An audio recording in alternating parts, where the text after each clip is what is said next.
Un autre set de base de chez Marty Mitchell qu'on peut utiliser pour réaliser les jardins, c'est le set N. Le set N a des pièces qui sont eux aussi un multiple pour le 6.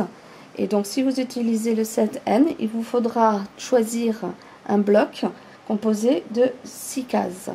D'accord.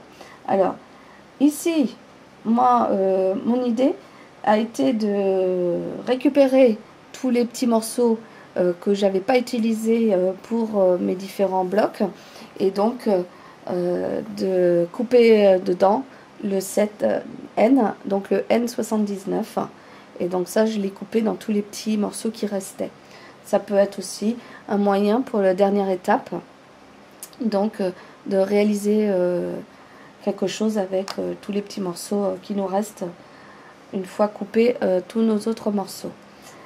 Mais si vous voulez faire quelque chose d'un peu plus sophistiqué, je vous propose aussi une sorte de vol-doigt. Donc il n'y a pas les pièces dans le set N pour faire le vol-doigt, mais il est facile à faire. Comment?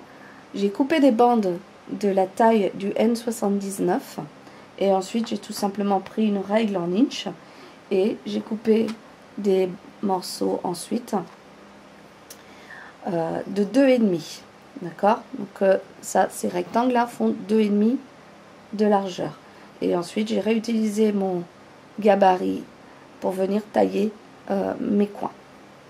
Une fois que j'ai fait ça, j'ai ensuite pris mon tissu rouge et dedans j'ai coupé tous mes triangles du N80 dedans.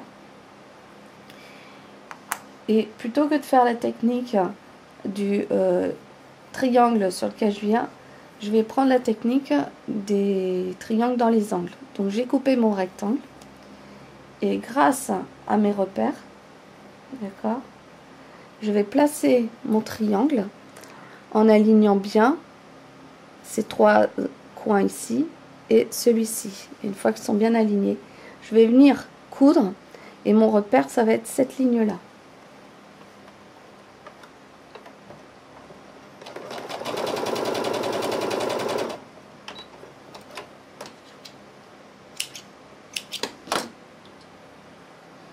Alors, voilà donc le résultat. D'accord, j'ai cousu à 1/4 inch, mais comme repère de mon triangle. Et là, je vais couper mon surplus.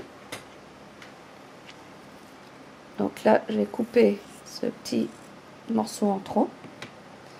Et je vais écarter mes coutures. Donc, voilà. Première étape. Ensuite, je vais prendre mon autre triangle.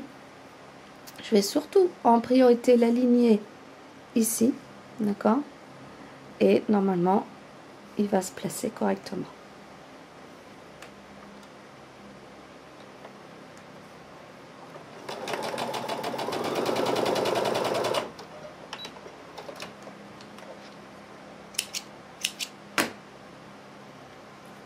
Alors, pareil, je vais couper le surplus et je vais écarter mes coutures.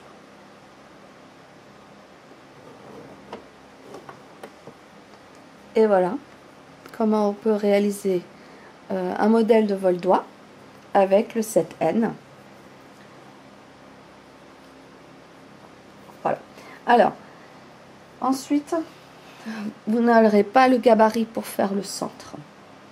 Alors au centre, soit vous pouvez réaliser 4 carrés en utilisant le N79 et les assembler, ou alors vous prenez tout simplement une règle et mon carré fait 2,5 par 2,5. Donc vous coupez un carré de 2,5 par 2,5. Moi j'aime bien venir ensuite tailler mes angles, donc je vais utiliser mon gabarit N79 pour les tailler. Et voilà, et ça fera mon centre. Et donc terminé, ça me fera donc un motif vol-doigt et un motif tout simple à côté. Voilà comment on peut utiliser le N, cet N. Mais vous pouvez aussi très bien utiliser aussi le N81. C'est 3 pièces de base et vous pouvez créer des petits motifs. l'important c'est que vous ayez bien 6 colonnes pour qu'au final ça fasse bien 6 inches, 6,5 avant la couture et 6 après la couture.